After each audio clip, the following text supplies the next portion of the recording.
Good afternoon. I hope you are all doing very well today. Thank you for joining me for this presentation as we delve into an important topic of our organization framework. Today, we were delving into Unit 3, focusing on the topic governance of foundations of internal auditing. Are you ready to start? Grab your pen and paper and let's get started.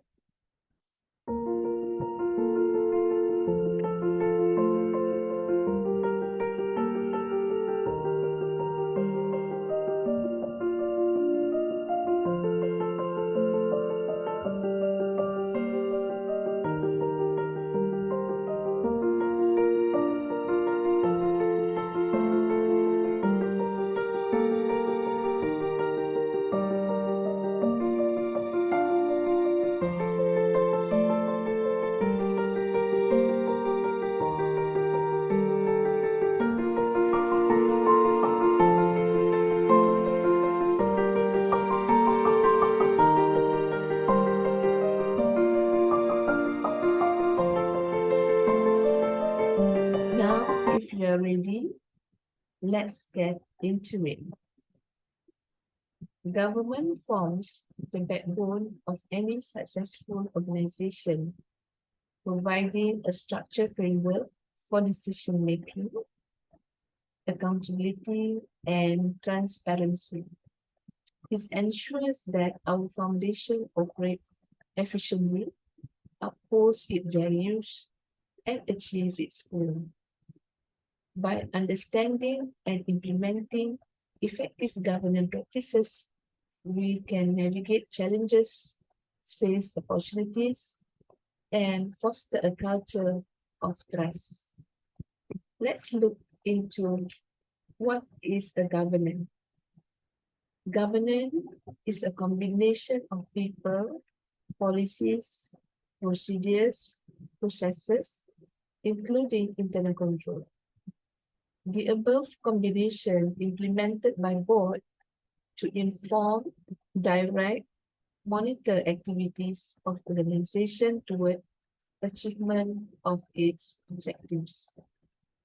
Corporate governance is involve a set of relationship between company management, its boards, its stakeholders, and other stakeholders. Corporate governance can be influenced by internal and external mechanisms.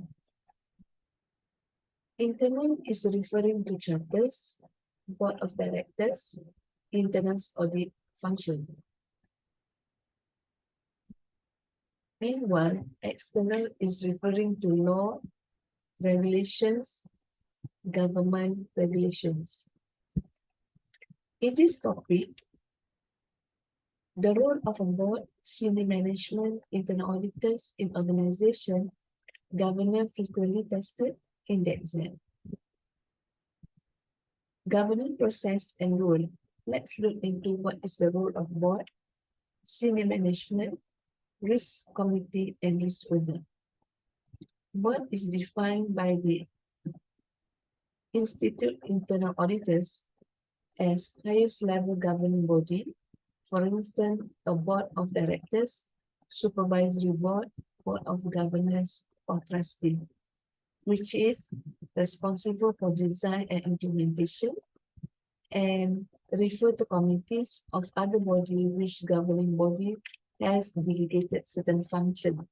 Example, audit committee. Board must determine expectation of the stakeholders and outcome that are unacceptable.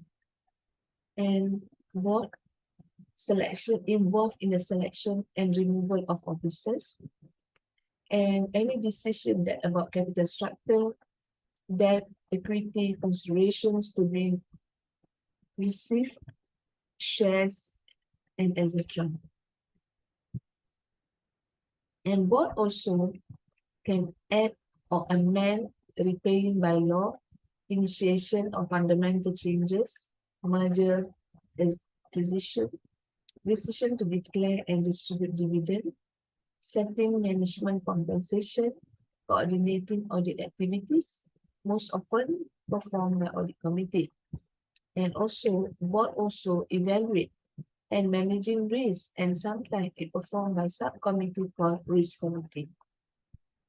In terms of senior management, in relations to governance, management perform day-to-day governance function, and senior management carries out board directive within specified tolerance for unacceptable outcome to achieve objective.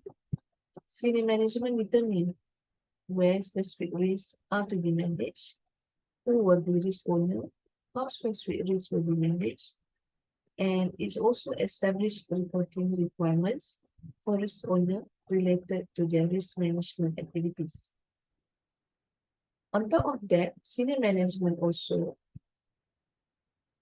will be involved in governance, including tolerance level of the governance, and must periodically re-evaluated by the senior management and also board. And the functions of risk committee and risk committee will identify the key risks. It will connect them to the risk management process, and it will delegate the risk to risk owner and consider whether tolerance level delegated to risk owner are consistent with organization risk appetite. Meanwhile, risk owner will evaluate an adequacy of the design of risk management activities and organizational ability to carry them out as designed. Risk owner will determine whether risk management activities are operating as designed, and risk owner will establish monitoring activities and ensure that information to be reported to senior management and board is accurate, timely, and available. Let's look into the roles of internal auditors in governance. Internal audit activities based on the performance standard 2110 governance, it states that the internal audit activity must assess and make appropriate recommendations to improve the organization governing process, making strategic and operational decisions, overseeing risk management and control, promoting appropriate ethics and value within organization, ensure effective organization performance management and accountability, communicating risk and control information to appropriate area of the organization, coordinating the activities and communicating the information among the board, external and internal auditors, other assurance providers, and management. Based on the implementation standard 2110.A2, the internal audit activity must assess whether the IT governance of the organization support the organization's strategy and objective. Understanding the nature of governance in specific organization, Chief Audit Executive should work with board and senior management to determine how governance should be defined for audit purposes. And the approach in the standard emphasizes the board and its governance activity in terms of the design and practice of effective governance vary depending on the size, complexity, life cycle, maturity of organization, stakeholders, structure, legal, and the cultural requirement. Ultimately, internal audit activity responsibility is to evaluate and improve governance. On top of that, internal auditors' function with regards to governance is to observe and formally assess governance processes while remaining independent, should understand governance processes and the relationship among governance, risk, and control. And internal auditors should assess, design, operating effectiveness of governance processes, provide advice on improving those processes, and facilitate board on the assessment of governance. With regards to governance, these are the questions or the clue that you should focusing on. how internal audit activity should make appropriate recommendations for improvements of organization governance processes. Number two, it will test candidates at the higher level of understanding by combining the concept of governance with other concepts. Let's look into the inclusion of assessment of processes risk area should consider if board or senior management has requested work to be performed. The function of chief audit executive should consider the following in planning assessments of governance. An audit should address control in governance processes that are designed to prevent or to detect events that could have negative effect on the organization. And CAA have to control within governance processes, often significant in managing multiple risks.